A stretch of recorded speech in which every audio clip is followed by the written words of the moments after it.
Welcome to The Word. I'm Jane McManus, joined by Dana O'Neil, and we're talking about Marcus Smart, who will serve the first of a 3-game suspension tonight. Now, Dana, a lot's been said about this. Do you think that the suspension was fair? I do, Jane, because I think it needed to be long enough so that he understood that what he did was egregious and that there was a penalty. 1 game would not be enough. But he also deserves a right to be able to come back at some point this season and rehabilitate his reputation and to finish this season and try to get back on track. So to knock him out for the rest of the year or even longer, I think would have been unfair. So this is a pretty substantial suspension for him and for Oklahoma State. But, you know, I do think, and I know you wrote about it a little bit, there are other people who are at fault here, like the fans sitting in the stands.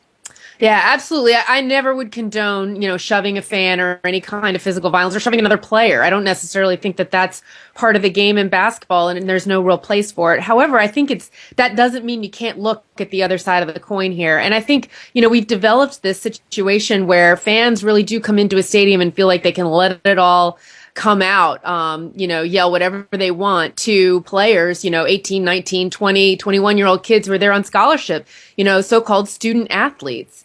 And I think that that's a situation that doesn't serve an educational purpose. And I think the NCAA has to look at that. I mean, at the professional level, you can say that athletes are getting paid enough, but certainly at the collegiate level, they're not getting paid enough to be called, quote, a piece of crap. Which is what Smart was called on the court that night. So I think that's something the NCAA has to look at, really put some teeth into the back of the ticket where it says that you can be thrown out for inappropriate conduct.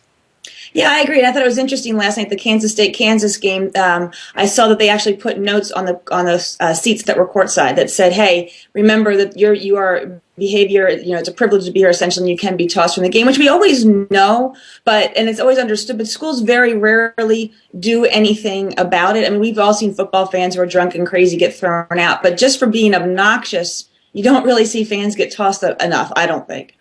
That's right. And you can check back here for more on this issue and others on The Word.